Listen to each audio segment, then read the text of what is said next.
高考结束，顾志聪祈求我和他尝试第一次初体验，我心里窃喜，装成一副欲拒还休的模样。隔天我艰难爬起来，却意外听到顾志聪和他兄弟的对话：“你不会真喜欢上你那个小跟班吧？”顾志聪扑哧笑出了声：“开什么玩笑？我只是怕在莹莹面前露了马脚，发现我是个处男而已，拿他一试，不过滋味也就那样。”话落，我缓缓擦干了眼泪，而后回拨了一个电话：“我不陪男朋友去三流大学了，清北大学的录取书我接下了。”他们的对话还在继续，字字剜心。兄弟调侃道：“话说他也是第一次吗？玩完之后，你有没有见到他的那个血？”顾志聪沉吟了片刻，似乎在回想昨夜的疯狂。有是有，可现在科技这么发达，我看他那层膜都是他自个伪造的，他也不亏。昨天缠着我那个劲，也不知道被多少人玩过。闻言，兄弟眼睛瞬间亮了起来：“聪哥，那给我玩玩呗。”可话还没说完，顾志聪暗含警告的眼睛瞬间盯死了他。即使他再怎么样，现在都还是我的女人，懂？兄弟也是个人精，立马换了个话题。对话持续了好久，兄弟才离开。听着顾志聪越靠越近的脚步声，我立刻假寐，而后又装作刚醒来。顾志聪笑得还是同以往一样，像个干净的少年，可他手里却拿着一杯水和一盒避孕药，递给了我。我了悟他的意思，没有丝毫犹豫，直接吞了下去。可顾志聪看我利落的动作，却还是挑了挑眉：“再多吃几粒吧，保险一点。”说着，他已经将一把药送到我的嘴边。他懒得看剂量，只凭感觉，这一把少说也有几十粒，避孕药吃多了对身体不好。我直接撇开了头，却被顾志聪直接掰了过去。下一秒，他强硬用嘴将药渡给我，看我成功吞下去，他温柔地用下颚抵住我的脑袋：“现在你还太小了，怀孕对你不好。”一副为我着想的模样。可实际上，他只是想自己的孩子从许莹莹的肚子里出来，仅此而已。吃下的瞬间，我能感觉到自己肚子一阵下坠感。我痛苦地想要扯顾志聪的衣袖，可他的手机却在这个时候响了起来。电话一接通，下一秒，顾志聪直接狠狠撇开我的手，跑出了酒店。莹莹不舒服，她现在需要我。走到门口的时候，似乎意识到什么，折返回来，丢下250块，就再次匆忙走掉了。我肚子痉挛痛到蜷缩成一团，最后强撑着出了酒店，打了辆出租车。我脸色煞白，最后是痛晕过去的。迷迷糊糊醒来后，发现自己已经躺在了病床上，面前的医生欲言又止的模样。我哑声开口：“医生，说吧。”见我如此，医生于心不忍，终于说出了残忍的事实：“你男朋友太不节制了，一点轻重都没有。你下体严重撕裂，加上你事后吃了过量的避孕药，或许以后都没有生育能力了。”话落，我心里咯噔一跳。其实我真挺喜欢孩子的，也明里暗里和顾志聪说过很多次。医生看我落寞的样子，叹了一口气，随即走了出去。这一刻，我终于忍不住哭出了声。这么些年，我不懈追求顾志聪，本以为他破处的恳求是终于接受了我，可现在看来，我不过是一个小丑。收敛完情绪，我回拨了清北大学的招生电话。当时还没出成绩的时候，一众名牌大学都争先恐后打电话给我。可彼时的顾志聪把玩着我的手指，说想要和我一起上大学。最后，我婉拒了清北大学的邀请。可我如今重新争取，清北大学招生办那边却没有因为我之前的婉拒而生气，反而是热烈欢迎我。我在医院待了1天1夜，期间顾志聪一条信息都不舍得施舍给我。出院的时候，却碰巧和他碰面。彼时的他从妇科诊疗室出来，身旁还挽着许莹莹。我一眼就注意到他手里提着的药袋子是月经不调的药。意识到什么后，顾志聪眼神飘忽，面对他的慌张，我却没有任何感觉，将他们当作空气一样，直接擦肩而过。见状，顾志聪难得解释，莹莹她打小身子就虚弱，需要人照顾，比不得你身体健朗。话落，我脚步顿了一下，却又大步往前走。顾志聪下意识想要追上来，可却被许莹莹给拦住了。随后，他腻歪人的声音从我身后传来：“小妍，别忘了毕业聚会哦，那天记得准时来哦。”经他一提，我才恍然记起有这回事。可我和班里的人一直不对付。当初在学校，我被传出了黄谣，说我和当初的小混混有一腿。那时候证据确凿，我的照片被打了马赛克，在校园墙上疯传，我成了笑柄。之前的闺蜜也因为这件事渐渐疏远我，骂我染上了脏病。公交车等也名词张贴在我身上。那时候的顾志聪则成为了我唯一的光，只有他不嫌弃我，靠近我。我本不想去毕业聚会，可对我有恩的老班主任特意邀请我。当天我还是去了，可还没走进酒吧，我就听到了顾志聪肆无忌惮的嘲笑声：“聪哥，当年那些照片是你发到校园墙的吧？真有一手哎，能让何言对你这么死心塌地。”顾志聪似乎喝多了，语气里有些醉意：“可不是吗？当年那些照片可是我专门花大价钱找黑客合成的，天衣无缝，任凭谁也不能看出破绽。”一瞬间，我捂住嘴巴，压抑哭声，就是因为那照片太真了。我妈真以为我做了那种事，直接被气到心脏病发作，一命呜呼。我也失去了唯一的亲人。我想要逃离，可就在这个时候，许莹莹惊疑了一声：“小妍，终于请到了你这尊大佛了，还是老班的名头好用，才能将你骗出来。”这一声直接让包厢里面的声音戛然而止。许莹莹热情地将我推进了包厢，而看到我，顾志聪的醉酒都醒了不少，说话都有些结巴，慌张问我：“阿妍，你刚才没听到什么吧？”我摇了摇头。见状，顾志聪暗自松了一口气。酒吧里灯红酒绿，中心永远都只有一个，那就是众星捧月的许莹莹。或许是因为刚才发生的事，顾志聪的眼神心虚地往我这里瞟了好几次。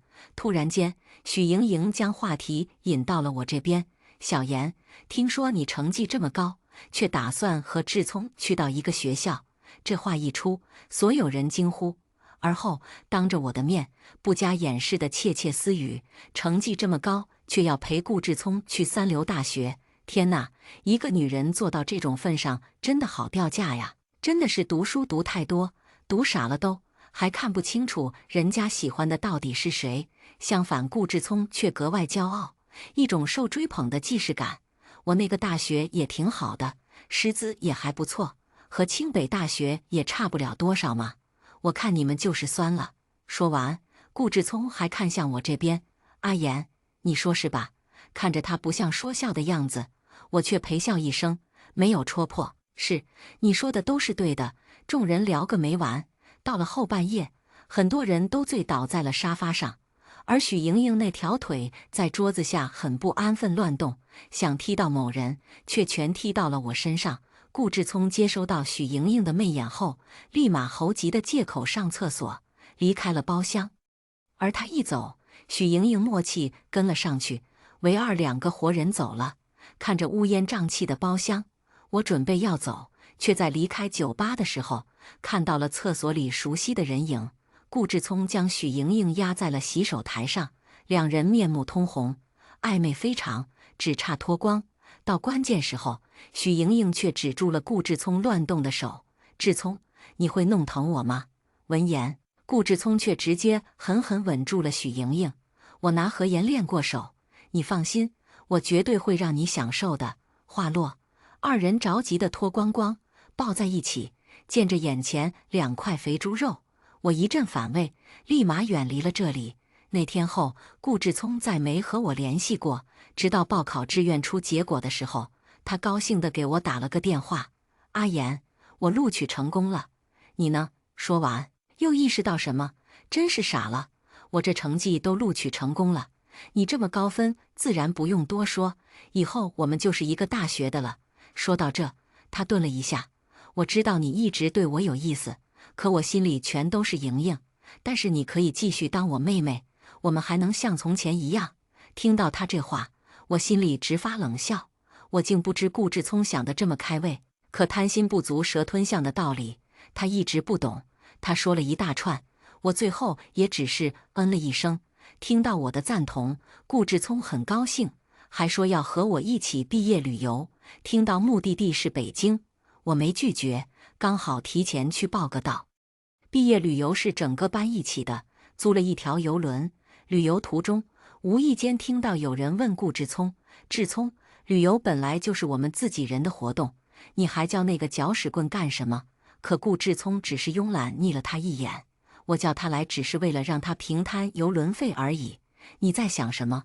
闻言，那人眼里满是崇拜。奇异的是，如今听到这些话，我心里没有丝毫伤心。游轮行进到一半的时候，许莹莹突然叫我过去看风景。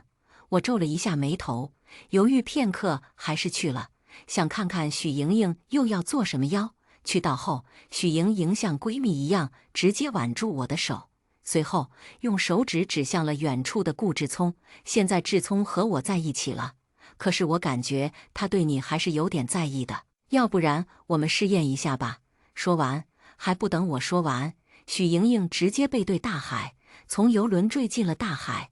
疯子！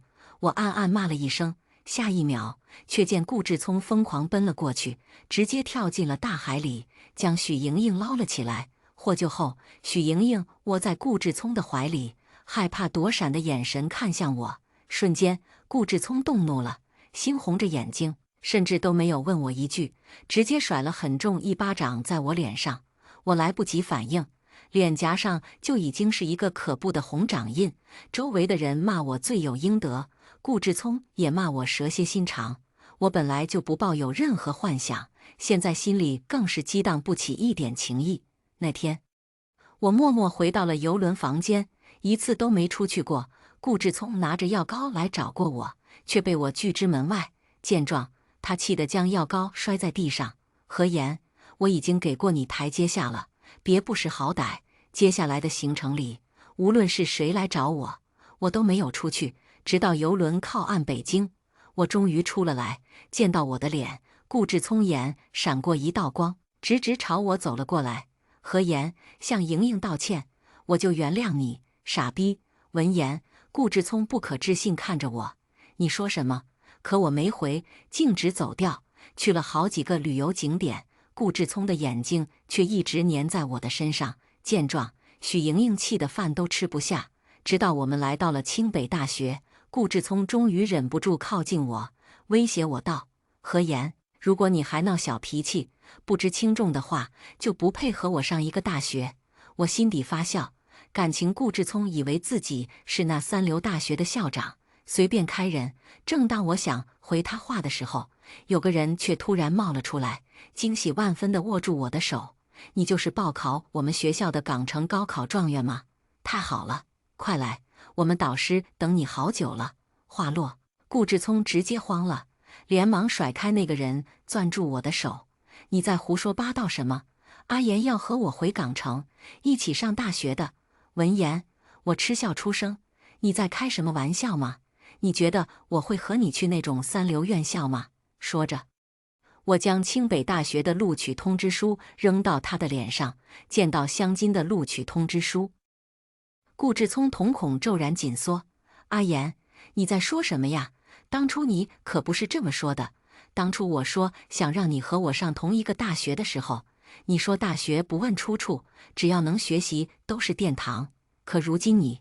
可还没等他说完，我却直接打断了他的话：“当初我只是瞎了眼，脑子进水了，以为你爱我，我才安慰你，答应和你上同一所大学。要不然，凭借我苦读寒窗几十年了，凭什么放着最高学府不上，要跑去和你上三流大学？当时我就是恋爱脑上头了。”顾志聪说什么我都依着，可现在看来，尽管我和顾志聪后面演变发展到情侣的关系，我都不该为了爱情葬送自己的前途未来。听到我的话，顾志聪一噎，他有些焦灼，冷汗涔涔，很是不解：“阿言，你到底是怎么了？突然间他似乎又想到了什么，恍然大悟的样子。我懂了，阿言，你是不是吃醋了？是不是不甘心只是当我的妹妹？但是我心里只有莹莹，现在也答应了她做她男朋友了。你放心，即使我和莹莹在一起之后，也会待你像从前那样的。看到她自信的模样，我再次冷笑，随后毫不留情面直接甩开她，攥住我的手。顾志聪，你别太自信过头了。谁说我吃醋了？你和许莹莹在一起干我什么事？即使你们俩现在原地结婚，我都不会有任何意见。说完，我就径直走进了清华大学的大门内。可见到我如此，顾志聪急了，不死心地追上我，再一次挽住我的手。我试图挣扎开，可是男人和女人的力气相差太过悬殊了。我眉头拧紧，语气夹杂着冰渣：“放手。”可是顾志聪却带着一丝倔强的意味：“我不要，我知道我一放手你就会走的。阿言，我们回去吧，回去当初和你一起上下学，一起谈天说地的日子里去。”听到他这些话，我语气更加冷。回到过去，回去让你嗤笑说我的滋味就那样，说我是个被千人骑的婊子，造我的黄谣，由此让我妈被气死，还是逼迫我吃下一大堆避孕药，致使我怀不了孕。闻言，顾志聪直接震惊了，说话也结巴住了。阿言，你不能怀孕了。我冷喝了一声。是啊，你真的是将书读进肚子里去了。避孕药不能多吃，你不知道吗？怪不得你只能进三流的大学。说实话，我本身是对学历是没有任何歧视的，只是说能贬低顾志聪，我何乐而不为呢？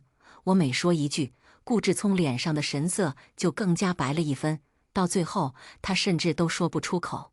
我不带一丝温度地看着他，可以放手了吧？终于，顾志聪被我这一句话惊醒，眼角已经满是眼泪了。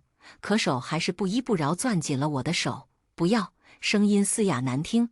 阿言，让我好好补偿你，好不好？听到他的话，我只是漠然地看着他。你用什么补偿我？你后半生的幸福？那你刚追求回来的女朋友怎么办？听到我说的话，顾志聪下意识看向了身后早已呆愣住的许莹莹。许莹莹此刻也满眼泪花，像是从前那样委屈巴巴地问着顾志聪：“志聪，那我呢？”如果放在以前，顾志聪看着如此委屈的许莹莹，一定会缴械投降，紧紧抱着她，怜惜地安慰她。可是现在，顾志聪却犹豫了一瞬，随后却安抚着许莹莹：“莹莹，我在处理一些事情，你可以先和他们回去。”手始终拉住我不放。看到这样的顾志聪，许莹莹心都凉了半截。随后，顾志聪又问我：“阿言，事情已经闹到这种地步了，你看，这次我是坚定选择了你，你就别闹脾气了，和我回去好不好？你要什么，我都会给你的。”看着顾志聪这么一副自以为是的模样，我真是要气笑了。他自信道：“现在都还觉得我只是单纯的闹脾气。我眉目微凝，我现在即将是清北大学的学生，而你一届不入流大学的学生。我和你不只是沟壑的差距了，你能给我什么？”这一句话更多的是将顾志聪的自尊狠狠踩到了地底下。果然，这话一出，顾志聪直接羞红了脸。好久，顾志聪才羞愧出声，声音小如蚊子鸣叫：“那你到底要怎样才能和我回去？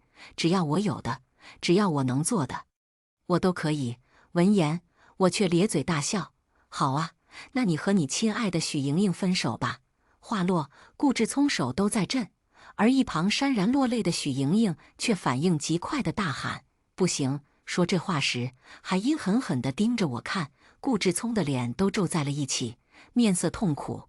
看到他犹豫的样子，我脸色变回了冷漠的样子。我毫不意外他的纠结。经历了这么多事，现在的我早就已经清楚了顾志聪到底是一个怎么样的人。贪得无厌又卑劣，极想要白月光许莹莹也割舍不了我对她的追求。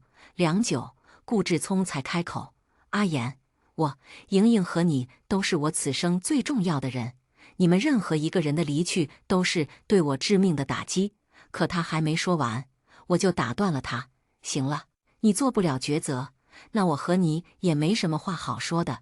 说完，我不想再和他斡旋下去，直接让清北大学的保安将顾志聪纠缠我的手给硬生生掰开。不，他力气再怎么大都敌不过保安长年累日的锻炼。很快，保安就将他给拖了出去，而顾志聪还在挣扎。保安叔叔，我是游客，你不能赶我走。可保安说话却句句向着我，很暖心。我看到的只有你在欺负着我们学校的学生，不管是谁，都不能欺负这间学校里的孩子。说完，保安偏生还要补一句：况且你长得贼眉鼠眼的，一看就不是什么好人。作为清北大学的保安，我勒令你以后都不许踏进这间学校半步。这句话直接上升到了人身攻击，攻击力直接拉满。顾志聪被丢出大门后，还想要往我这奔来，却被许莹莹给制止了。这一次，顾志聪直接爆发了，狠狠甩开了许莹莹的手。许莹莹都没才想到顾志聪会怎么对她，一个没注意，直接重重跌倒在了地上。随后，内心防线崩塌一般，不可置信看着顾志聪：“志聪，你竟然这么对我！你竟然这么对我！”听到这句话，顾志聪也才意识到自己刚才做了些什么，想要挽救一下，扶起许莹莹，却被她直接给推开了。看到的理不饶人的许莹莹，顾志聪突然觉得很累，不想再哄了，脸色也黑了下来。我现在才发现，你一根手指头都比不上阿言，我们分手吧。听到这，许莹莹的哭声都戛然而止了，一字一句很愤怒。顾志聪，当初你拼命追求我的时候，可不是这么说的。分手，我不许。可顾志聪却直接将手指上戴着的素圈戒指给摘下，扔到了地上，转身就走。可许莹莹却死命追上去，抱住顾志聪的大腿，却被顾志聪一脚踹开。给我滚！如果不是你的话，我的阿言就不会离开我。顾志聪和许莹莹那边的事情，我是一概不知。办完报名手续后，我就去了宿舍，开始整理起了行李。意料之外，我以为我会是第一个来学校的人，可实际上早早就有人到达了学校，甚至已经开始学习大一大二的知识了。我并不觉得这种学习氛围很压抑，相反的，我很开心能有这种学习原动力推动我深耕学习。在开学前，我的宿舍就已经来齐了舍友，他们性格也很好，和我一起沟通交流学业方面的问题，一起吃饭聊天。从前没曾想过，没有顾志聪的日子竟然能有这么恣意快乐。可顾志聪却还是咬死我，对着我不放手。不过短短1个星期时间，我就收到了他的很多讯息。放在以前，基本都是我给他发几百条信息，他闲着无聊才回我1条。他的信息无非也就那些：阿言，我错了，你回来吧，我已经和许莹莹分手了，回来吧。直到现在我才明白自己的心之所向，其实我一直爱的人就只有你一个。之前是我错了，许莹莹根本就比不上你，她粗蛮无比，一点文学涵养都没有。如果现在许莹莹看到了这些话，说不定真就被气得七窍生烟，失去了才懂得珍惜，这是顾志聪的劣根性。我深深唾弃，看着这些短信，我觉得特别心烦，直接将顾志聪的所有通讯手段都给拉黑了，随即继续钻研在学业中。可是已至此，顾志聪如果是个有脸有皮的人，就不会继续骚扰我。可我没想到，顾志聪就是个没脸没皮的人。正式开学注册那一天，学校对于外来人士的管控没有这么严。当天，我一早就跑去图书馆学习了，直到图书馆闭馆，我才恍惚已经很晚了。恰巧今天舍友有事，我一个人走回宿舍。可就在宿舍楼下，在不远处，我就看到了顾志聪傻傻伫立在楼下。他似乎等了很久了，来回踱步，有些焦灼感。一个抬眸，他看到了我，双眼骤然迸发出惊喜的光芒，随即向我小跑过来。我避开了他要抓住我的手。你又来做什么？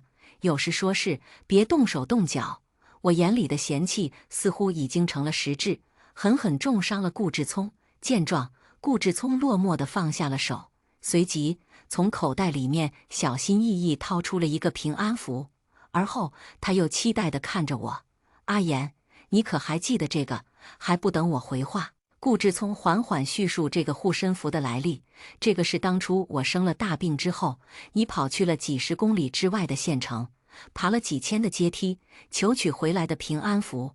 你看我现在还珍藏着。他说的没错，当初顾志聪在高考前生了一场大病，我着急到抛下一切复习资料，不远千里去一个很灵的山上求取的。当时我灰头土脸拿回来，为此还得了重感冒，老师都怕影响我高考的发挥。可我交到他手里后，他转眼就送给了许莹莹，只因为许莹莹无心一句：“志聪，这个护身符挺好看的耶。”闻言，那时候的顾志聪很随意的就将护身符丢给了许莹莹：“喜欢，那就拿去吧，反正这种地摊货随处可见，10块钱一大堆。”我嗤笑了一声，反讽道：“这不是在许莹莹的手上吗？怎么送出去的又拿回来了？”闻言，顾志聪脸色苍白了一个度：“不是的，阿言，这本来就是我们之间的东西，我不过是重新找回来了。”看到我脸上的厌烦后，顾志聪又从皮夹里掏出了照片，那是在拍毕业照片的时候，我专门找顾志聪拍的合照。原来他还留着，一眼就触动了我。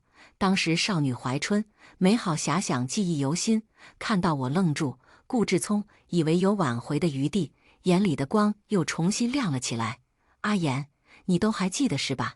我们之间这么多年了，感情这么深厚，怎么可能说舍弃就能舍弃得掉呢？我抬头看了他良久，可下一秒，却在他期待的目光下，毫不留情地将那张照片给撕碎了。随后一扬，瞬间照片化作碎片，随风飘远了。一时间，顾志聪都还没反应过来，可眼泪比动作更加快。意识到什么后，顾志聪疯狂地扑向碎片，手胡乱挥舞，想要挽回碎片。可是破碎的东西，无论再怎么缝缝补补，都是回不到过去的。顾志聪终于崩溃了，朝我大哭大喊：“这到底是为什么呀？何言，你的心为什么就这么狠？”可我居高临下看着他，面对他的崩溃，我尤其云淡风轻：“顾志聪，我给过你机会，是你不好好把握；我给过你爱意，是你肆意玩弄，当作垃圾遗弃。如今你的挽回早就有迹可循，是你将我对你的爱磨灭的消失殆尽，如今又能怪谁？”听到我这串话，顾志聪直接瘫软在了地上，像个没有灵魂的玩偶。我记忆力很好，恰好背了保安室的电话号码，电话打过去之后，保安很快就来了，一来就将顾志聪给逐了出去，并且送去了警局。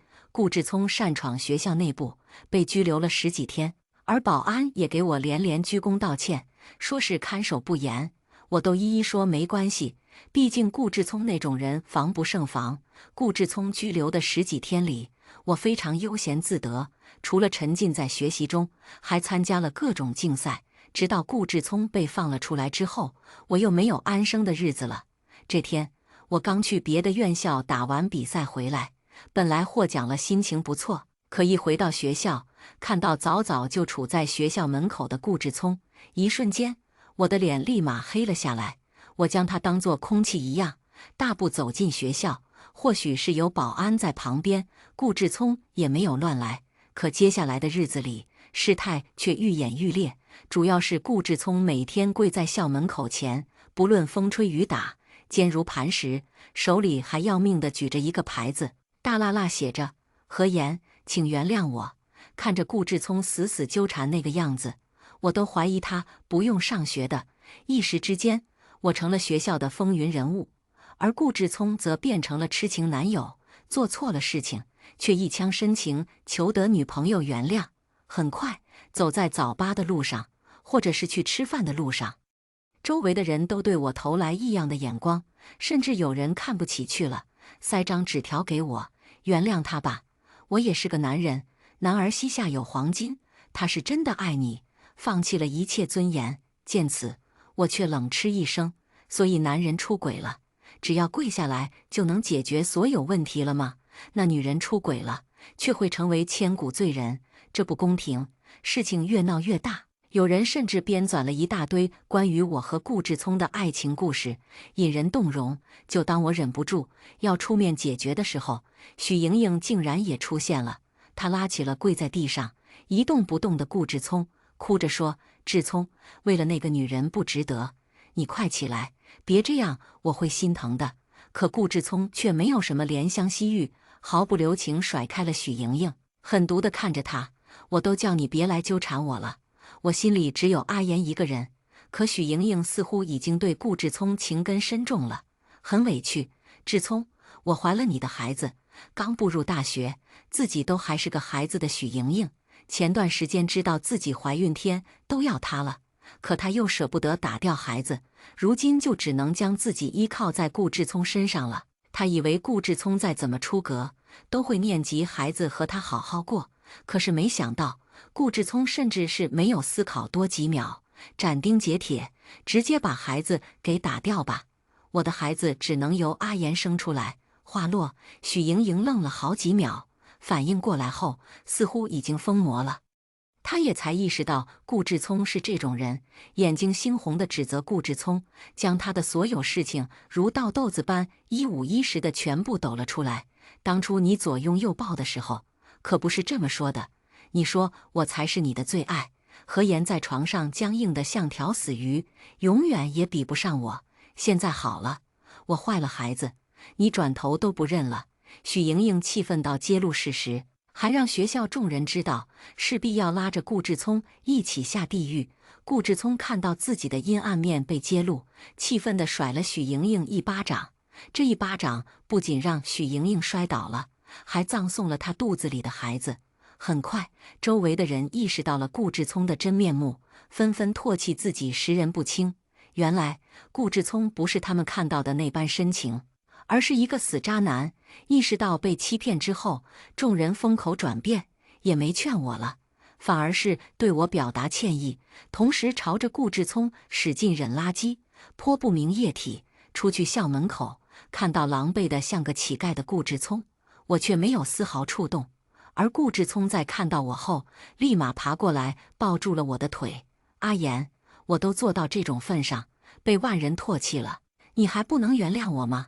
他说完，我却一脚踹开了他，冷声道：“不能！”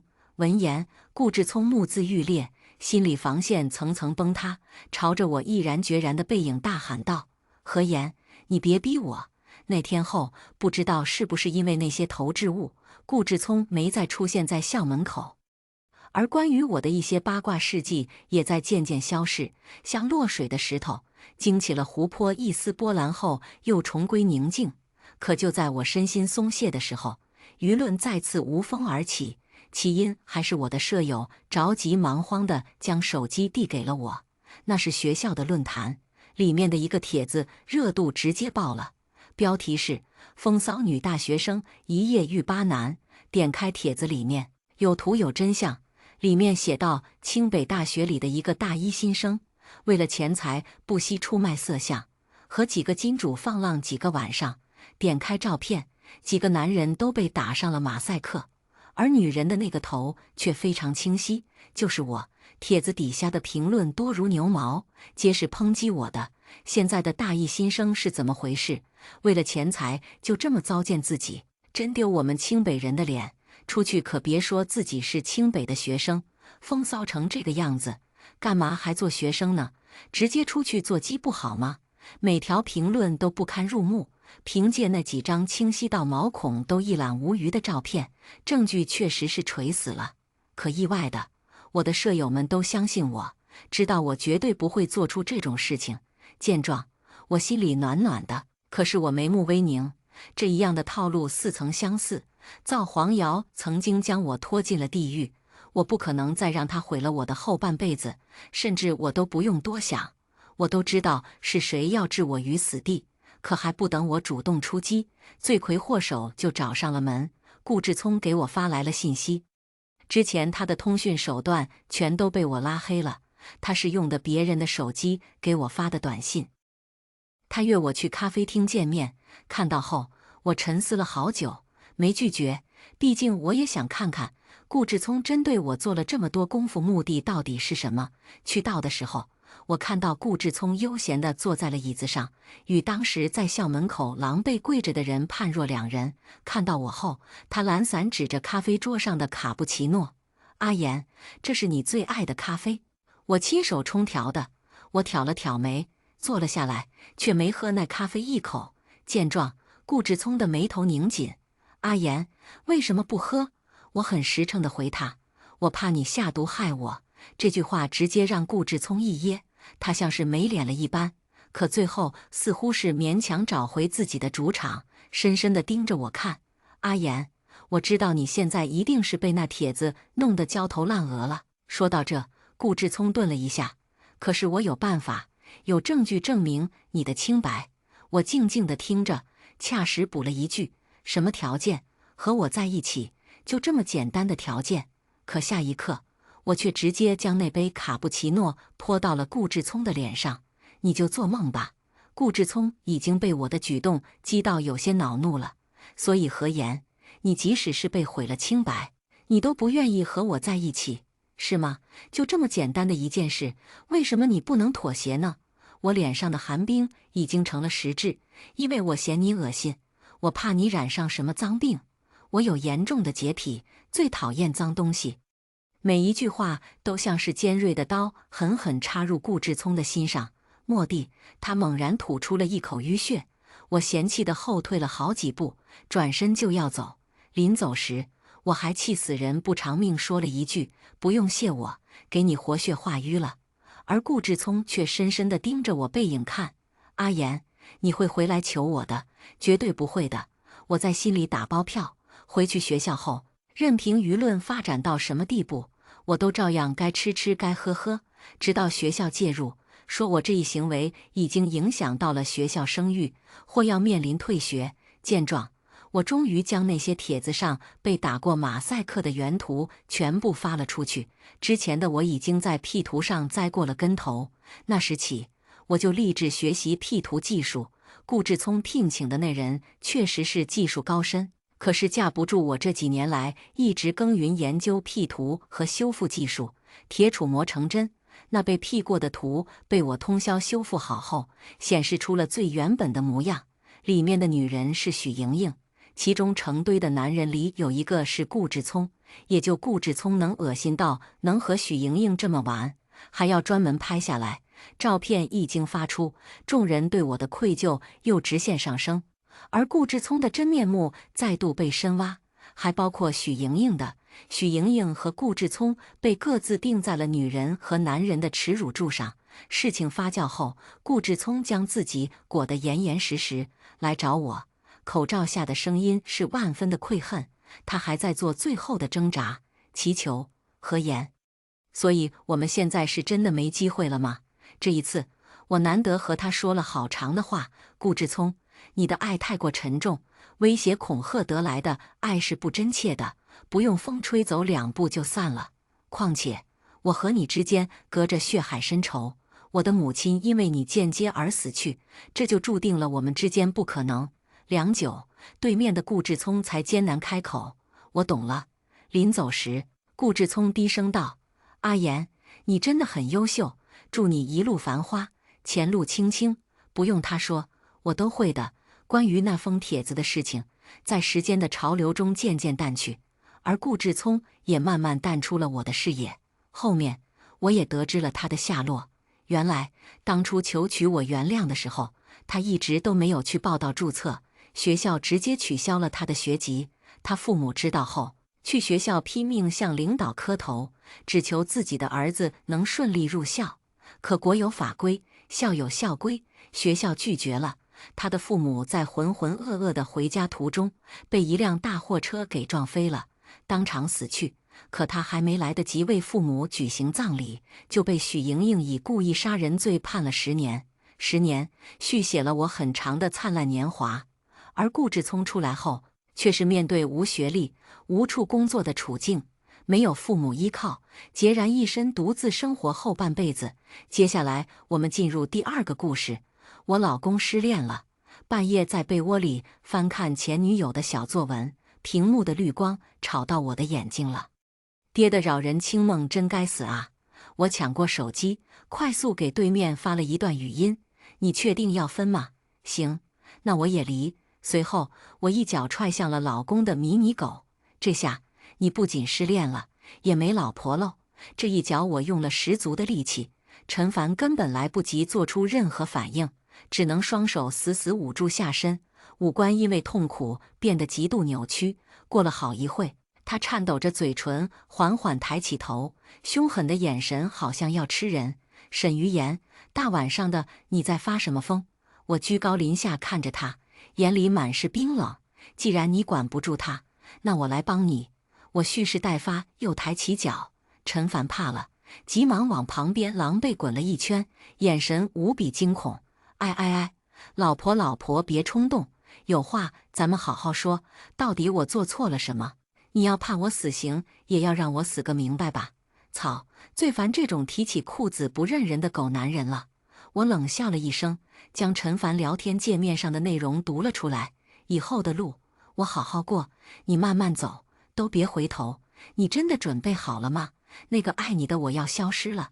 你说是我们相见恨晚，我说是你为爱不够勇敢。为什么？为什么明明相爱的两个人不能在一起？那么这次就罚你永远失去我。我挑着眉看着陈凡，这个已经被岁月荼毒的发际线都没几根毛的男人。哟，小姑娘还怪文艺的，离婚吧。别人不要的垃圾我也不要。随后我将手机用力砸向他的脸，他的脸瞬间一片红肿。然而陈凡这个时候已经顾不上疼痛了，他的脸上满是惊慌，爬过来死死抱住我的脚，语气里满是卑微：老婆，你听我解释，这些都是别人发给楚乔乔的，他最近失恋了，公司项目又到了关键阶段，我担心他因为个人情绪影响工作，所以才想安慰他几句。我和他清清白白的，真的什么都没有。陈凡看到我依旧不为所动，举着手机做发誓状：你要是不信，我现在就打电话给他。电话刚响起，对方秒拒，陈凡不死心重新打。就这样挣扎10个回合后，楚乔乔才不紧不慢接了电话，娇滴滴的夹子音从话筒里传了出来：哼，这下要追妻火葬场了吧？坏大叔，我是不会轻易原谅你的，除非……我扑哧笑出了声。陈凡气急败坏，怒吼着：楚秘书，我是陈凡，你看清楚是谁在发癫。今天给你打电话是想告诉你，不要再给我发这些乱七八糟的东西了。我老婆都生气了，你好好给我解释下，下次你再因为私人工作影响情绪，你就别干了，直接滚蛋。电话那头瞬间安静了。就在我困到打了个呵欠的时候，楚乔乔带着浓浓的哭腔开口道：对不起，陈总，我错了，以后不会了。沈小姐，对不起，我和陈总什么关系都没有，你不要多想。呜呜呜哦，那我就先不打扰你们了。紧接着便是嘟嘟嘟急促的电话挂断声。陈凡面露心疼，但悄悄松了口气：老婆，这下你信了吧？我和他真的什么都没有。前几天你不是说想要那款限量款包包吗？听说到货了，咱们明天把它买下来。陈凡每次做错事都会给我送个包或者金条什么的，久而久之，我也睁只眼闭只眼了。毕竟人不能为了尊严放弃金钱吧？不就是出轨吗？中年夫妻要想生活过得去，头上总得带点绿。但是我万万没想到，不仅包是假的，连金条都是金包银。天塌了，这谁能受得了啊？赔了老公就算了，还赔钱。一听到买包，我又没忍住，一脚往陈凡的脸上踹了过去。陈凡眼疾手快抓住了我的脚，他虔诚在脚背上落下一吻，看着我直皱眉头，心里一阵恶心，好想截肢啊！陈凡继续深情款款看着我：不想要包也没问题，我把卡给你，你想买什么都可以。老婆，别生气了好不好？老婆，我最爱你了，哪怕是出家出柜出殡，我都不可能出轨呀！陈凡不由分说将卡硬塞进我手里，我下意识握住那张黑金副卡，忍忍吧，看在钱的份上，就当是给狗舔了下。我深吸一口气后，把脚用力碾在他的嘴唇上，直到他的嘴唇都破皮了，我才感觉心里的闷气散了些。这张副卡我想要太久了。从前陈凡总在我面前哭穷，说公司在上市阶段，手头紧得厉害。我也是恋爱脑上头，从来不问他收入，也尽可能帮他省钱。真是心疼男人倒霉一辈子。我不花他的钱，他就会给别的女人花钱。我毫不客气将副卡收回了包里，语气变得缓和了许多。陈凡，你真的和楚乔乔没关系？陈凡连忙举起手，信誓旦旦地说道：“怎么可能？楚乔乔这个惹事精，没你好看，没你聪明，连你脚趾头都比不上，我怎么可能看得上她？”我嘴角不自觉地扬起一抹笑意。真的吗？不会是因为楚乔乔不在这里，所以哄我的吧？陈凡的神色愈发放松，语气变得更加坚定。当然啦，老婆，就算当着他的面，我也会这样说的。如果你不喜欢，我直接炒掉他就是了，绝不让他碍你的眼。我彻底笑了，笑得特别开心。陈凡见此情形，拉着我的手往他身下探去。老婆，你刚刚踢得我好疼疼，你快点帮我揉揉。我笑而不语，只是定定盯着我放在床边的手机。老婆，你在看什么？陈凡也顺着我的视线看了过去，这一眼，他再也淡定不下来了。因为手机屏幕的界面是通话中，对象是楚乔乔，我刚刚打的，没想到吧？我还有楚乔乔的电话。陈凡慌乱拿起了手机，却不小心触碰到了扩音键，话筒传来了一阵撕心裂肺的哭声。陈凡快速将电话挂断，我的语气里是藏不住的幸灾乐祸。老公，我刚不小心打了楚秘书电话了，怎么办呀？小姑娘心理素质不太行啊，她万一想不开跳楼怎么办呢？陈凡额头上的青筋突突地跳动着，他重重地深吸了一口气，试图压抑着自己烦躁的情绪。听到就听到了，反正我说的都是实话，他爱怎样就怎样。但是这一操作后，陈凡是彻底没有了兴致，他灰溜溜爬上了床，背对着我躺下了。我也懒得揭穿他。半小时后，陈凡轻声喊了我几声：“老婆，你睡着了吗？”回应他的只有我均匀的呼吸声。他定定看了我好一会后，才蹑手蹑脚地拿起放在一旁的手机，轻手轻脚地往阳台走去。宝宝，我错了，我刚刚那些话都是骗他的，不然他就要去公司发癫了。我对他早就没了感情，他都快40了，身上一股子老人味，我多看他一眼都觉得恶心。你放心，我绝对不可能碰他的，我的灵魂，我的身体，全都只属于你。陈凡就这样对着电话哄了楚乔乔整整1个小时，我也听了1小时。夜晚的风很冷，但是我的心却很火热，因为我全程录音了。陈凡挂断了电话，转身的那个瞬间，与我的目光撞了个正着，他的脸色是掩饰不住的慌张。老婆，你怎么还没睡？你站在那里多久了？我笑出了声。你猜，在陈凡惴惴不安的时候，我将一份文件塞在他手里，刚想到有份东西需要你签名，就拿过来了。我微微歪头，眼神里满是疑惑。老公，你刚是在和谁打电话呀？脸色这么差，是不是公司那边出了大问题了？我们要破产了吗？他下意识接过笔，就要往上签名。当写到最后一个字的时候，他顿住了，眼睛死死盯在了一方出轨净身出户的字样上。陈凡反应过来了，愤怒将文件撕了个粉碎。沈于言，你在干什么？就差一点点，好可惜呀！短短几分钟，陈凡的脸色白了又红，红了又青。这个时候，我只能比他更生气。陈凡，你要是心里没有鬼，为什么不敢签？你对得起我吗？我们结婚10年了，你求婚时候答应过我，以后出轨就净身出户。我现在不过是把你说过的话写在纸上而已。我一边嘶吼着，一边捏紧拳头，把他的胸口捶得砰砰作响。嗨嗨！陈凡痛到忍不住弯下了腰，他忍无可忍，用力将我推开。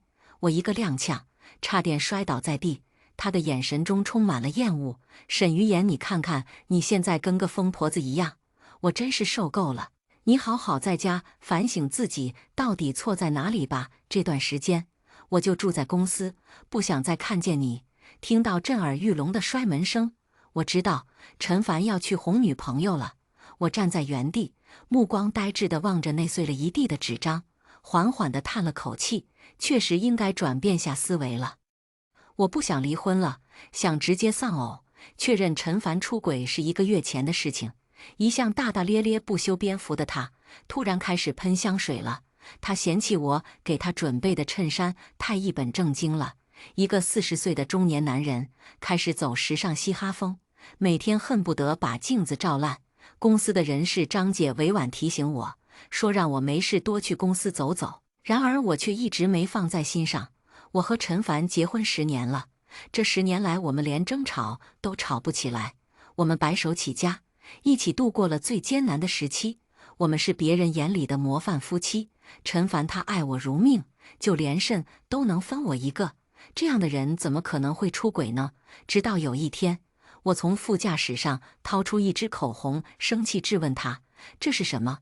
陈凡的目光只是匆匆扫了一眼口红，便快速收回视线，脸上依旧很淡定。“哦，上次妈坐在这里，估计她落下的。”她还当着我的面拨通了婆婆的电话：“妈，你的口红是不是落在我车上了？”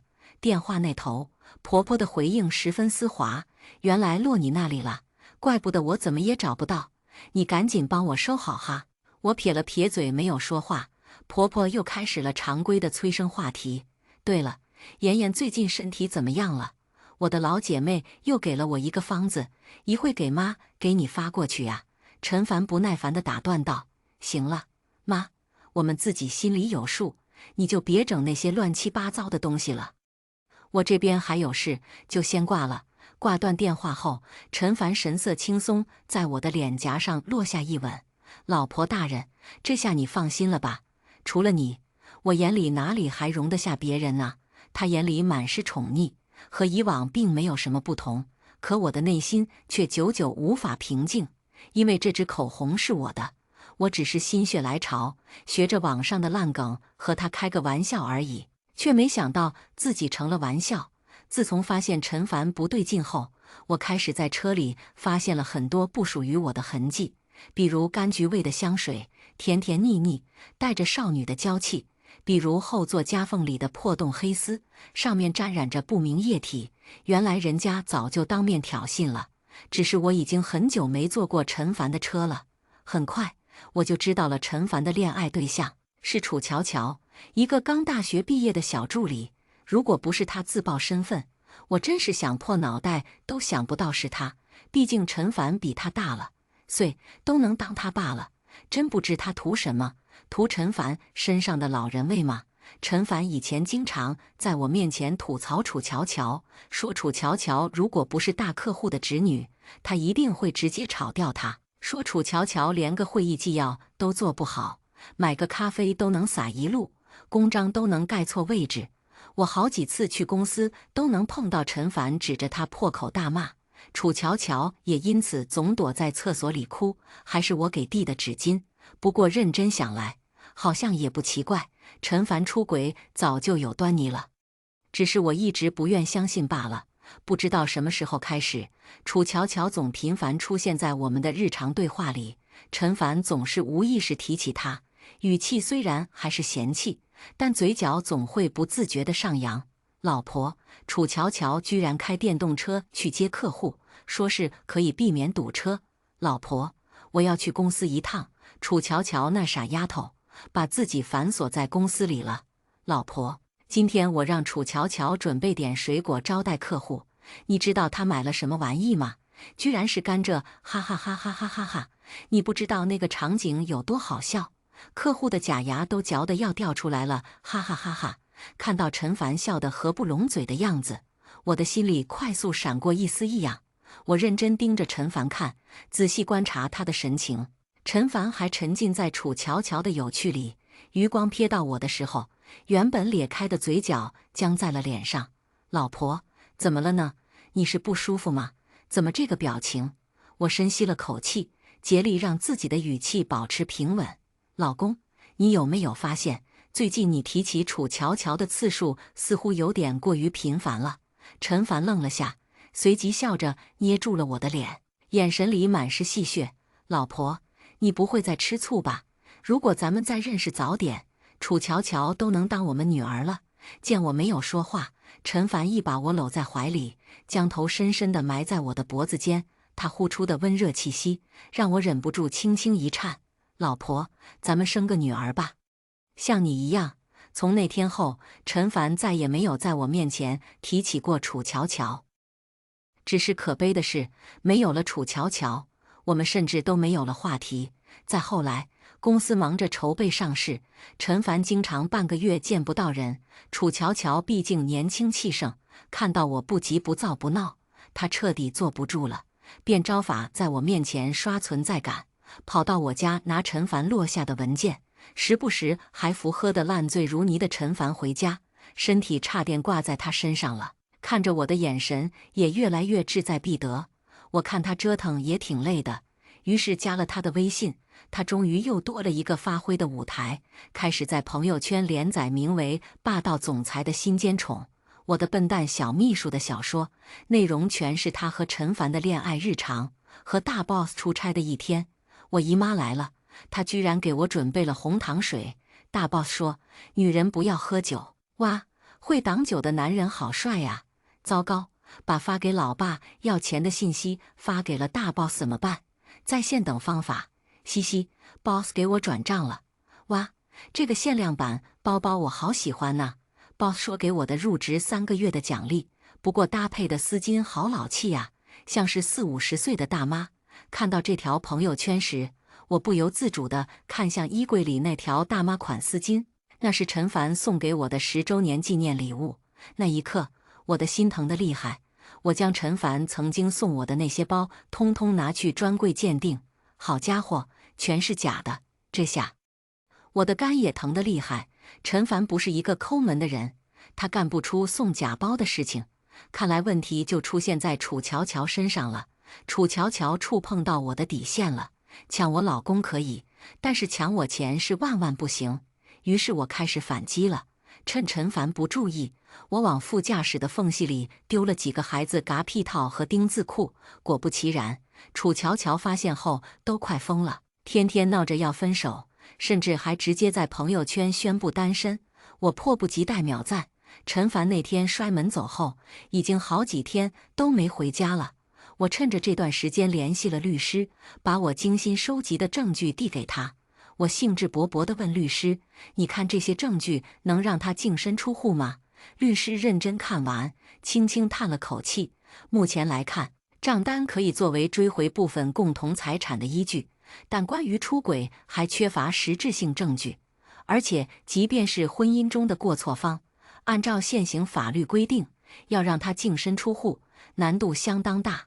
我也跟着叹了口气，果然还是丧偶更容易。然后我扭头给陈凡买了巨额的意外险。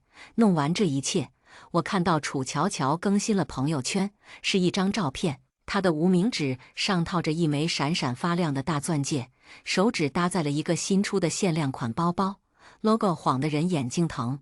楚乔乔还配文，想和他有个家，给他生很多个胖娃娃。我只觉得一股怒火直冲脑门，草又拿劳资的钱死装。我给他评论了一句：“小楚啊，那你要抓紧了，男人过了35就不行了，时间紧任务重。我祝你1年抱俩，3年抱5，全是要组。”他很快就在评论里回复：“谢谢大家的祝福，我们一定会很幸福的。”我有点惊讶，忍不住又评论了一条：“啊，大家，这条朋友圈不是仅我可见吗？”再刷新，这条朋友圈已经被删掉了。玩不起，不过没关系，我手快，已经截图了。就在我摩拳擦掌，准备私聊他大干一场的时候，陈凡回来了。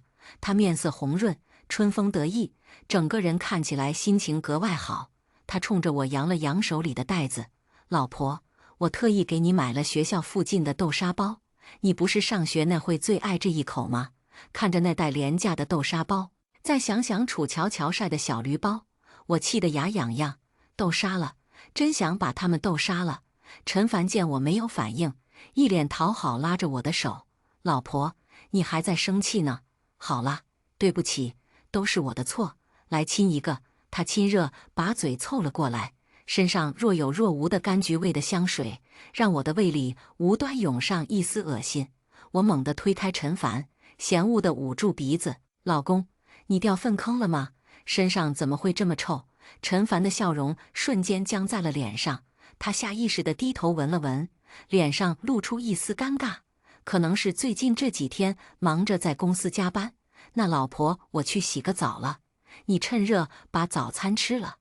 听到了卧室里的水流声，我快速拿起陈凡的手机，直接点开了楚乔乔的头像，里面一片空白，我都差点被陈凡蠢笑了。这是不是也太此地无银了？起码你也留点工作上的交流信息呀。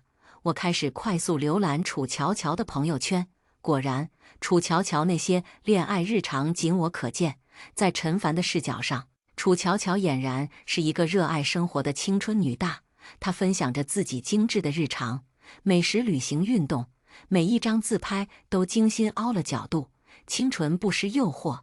果然，男人都很专一，不管什么年龄都喜欢。岁的女人，也许为了避嫌，陈凡在这些朋友圈下一个赞都没有点，可每一张图都不需要加载就能轻松点开，可见平时没少看呐。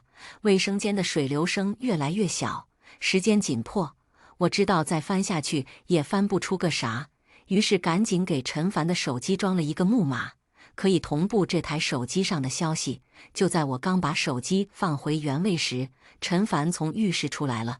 他光着身子，腹部的赘肉一颤一颤，我忍不住发自内心感慨：楚乔乔真有病啊！放着新鲜男大不要，要看上这样一个中年发福油腻男。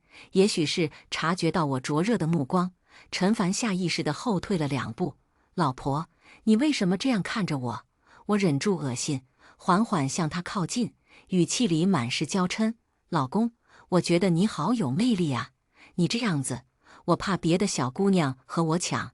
陈凡脸上满是得意，他真的信了自己魅力无边。可下一秒，陈凡好像想到了什么，无比戒备地捂着上身，满眼警惕地看着我。老婆，我最近加班好累，我快速伸手，起不来了，看得出来这几天辛苦了。我心疼地看着他，老公，几天不见你都憔悴成这样了，不过你放心，我决定了，明天就回公司上班。陈凡脸色瞬间骤变，他几乎是不假思索地脱口而出：不行。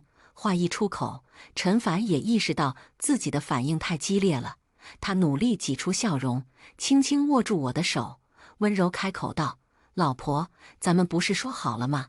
你在家好好备孕，我负责赚钱养家。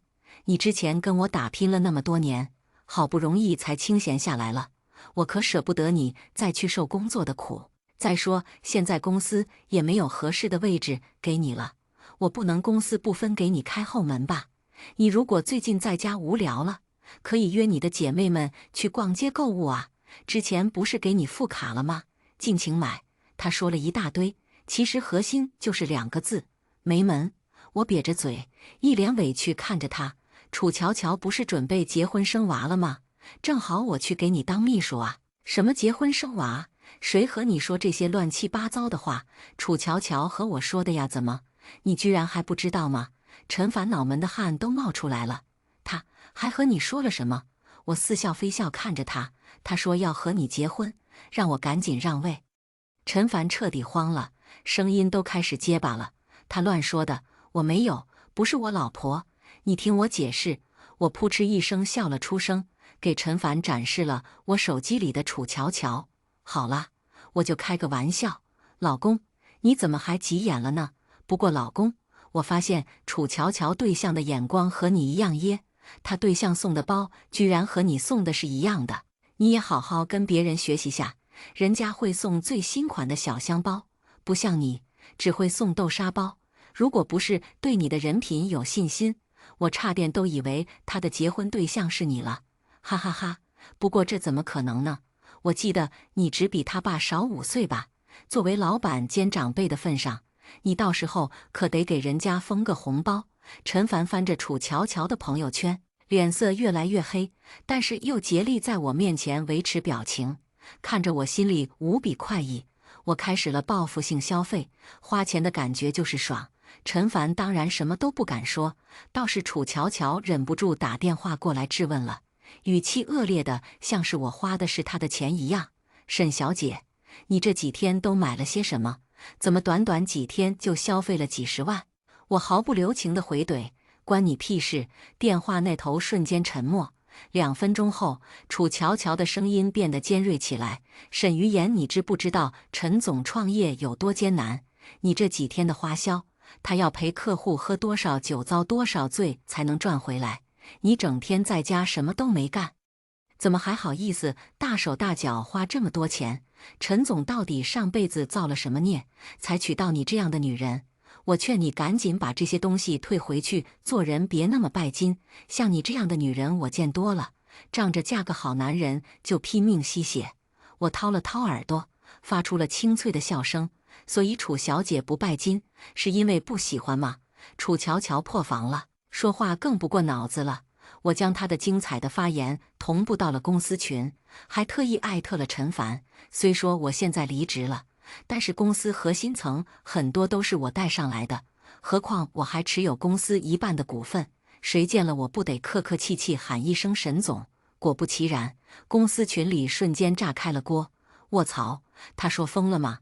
他知道自己在跟谁说话？是哪个在泡茶？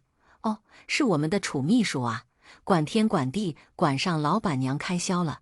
楚秘书真尽责呀，路过化粪池都要尝一口吧。我刚办完入职手续，有没有人给我科普下发生了啥？沈于言是谁？为什么要花楚秘书的钱？楚乔乔可能也发现不对劲了，只听他发出了一声尖锐的尖叫，挂断了电话。紧接着，公司群直接被设置了全员禁言，我被楚乔乔移除了群聊。半小时后，陈凡气喘吁吁地赶回家，他头发凌乱，汗水从额头不断滚落下来，看得出来是一路狂奔回来的。我坐在沙发上，神色淡定，还贴心给他递了张纸巾。老公，这么大的人了，怎么冒冒失失的？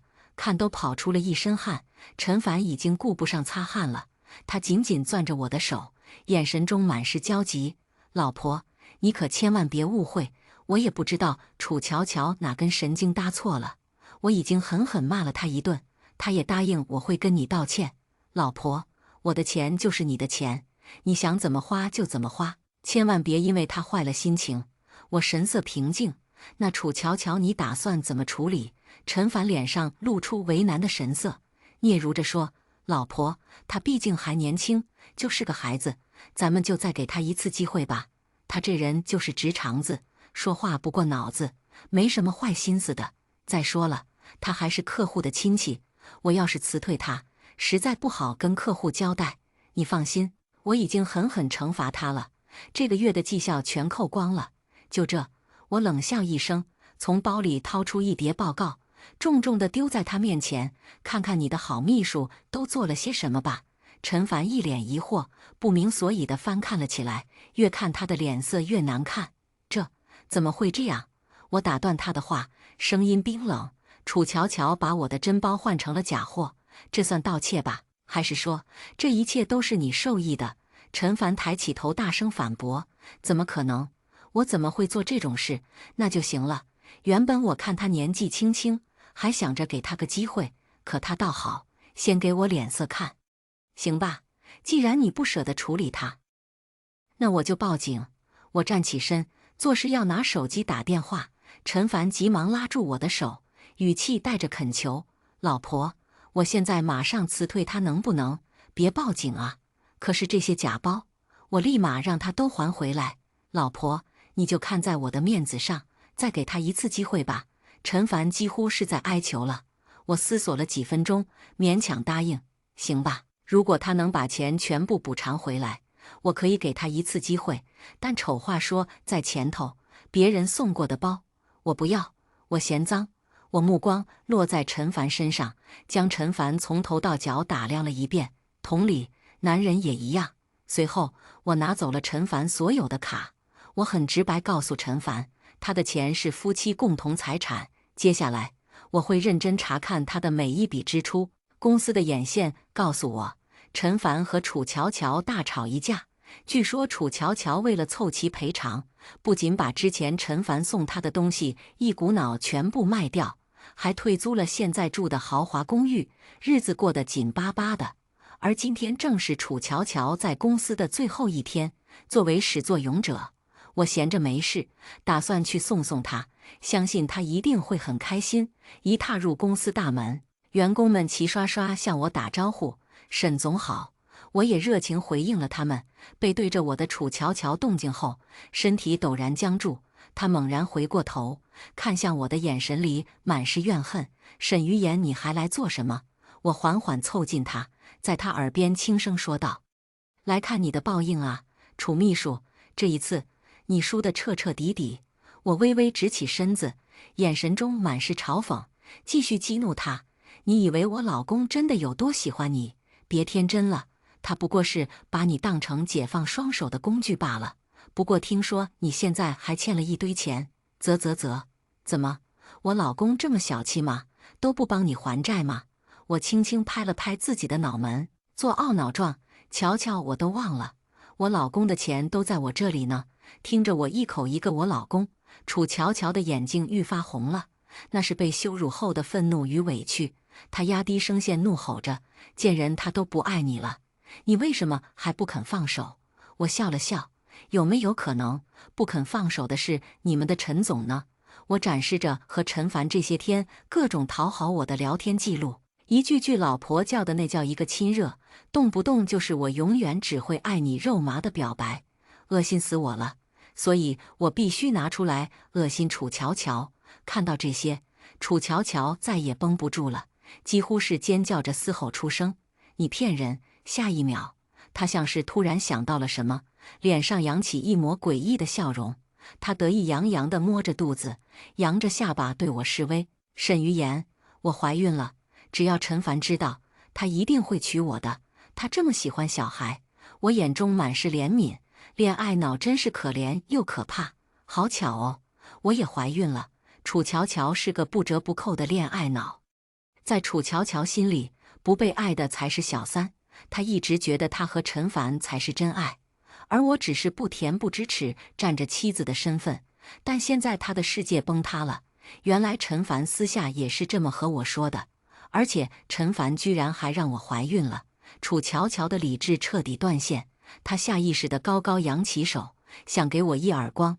啪一声脆响在办公室突兀响起，楚乔乔满脸不可置信，捂住脸颊。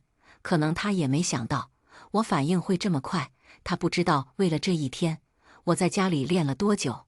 你居然敢打我！楚乔乔发出一声尖叫，声音里满是愤怒与不甘。回应她的是一连串清脆的巴掌声，打的就是你年纪轻轻做什么不好，去破坏别人家庭。要当三，你好歹也找个聪明点的呀！真是蠢到我都没办法忍了。我每一下都用尽了力气。楚乔乔的脸迅速红肿起来，像一只被吹胀的猪头。别打了！呜呜呜！再打我脸都要烂了。楚乔乔挥动双手，想要阻挡我的进攻。我顺势往后一倒，戳破了大腿绑着的血包。啊！我声嘶力竭地捂着肚子，痛苦地喊出声：“老婆，你怎么了？”陈凡赶过来的时候，正好看到楚乔乔把我推倒的画面。我满脸绝望，眼泪刷刷流了下来。老公，我的孩子，快救救我们的孩子！陈凡震惊，楚乔乔更震惊，周围同事反应过来了，纷纷帮我作证。我们都看到了，是楚秘书推了沈总。楚乔乔百口莫辩，只能不顾一切地向我扑过来。陈凡，你相信我，不是我压根没有碰到他。下一秒，他被陈凡用力推了出去。楚乔乔毫无防备，身体不受控制地向后倒去，肚子重重地撞上了桌角。她的身体蜷缩起来，双手紧紧抱住肚子，痛苦地呻吟：“陈凡，我也怀孕了呀！”可惜现场一片嘈杂，陈凡的注意力完全被我吸引，根本没有听见他的呼喊。而我瞅准时机，开始火上浇油。老公，楚秘书说我不能怀上你的孩子，他说你要和我离婚，他说你爱的人是他，可怜我的孩子，我本来想给你一个惊喜的，我们离婚吧，孩子没了我也不活了。血包顺着我的大腿缓缓流淌向地面，看着惨不忍睹，陈凡的脸色愈发慌乱，他紧紧抱着我，老婆对不起，老婆我爱你，老婆我们不离婚，老婆你撑住，我们现在去医院。楚乔乔强忍着剧痛，继续艰难地朝着陈凡的方向爬过来。他用尽最后一丝力气扒拉着陈凡的脚，质问道：“陈凡，你是骗他的对不对？不是说你爱的人是我吗？”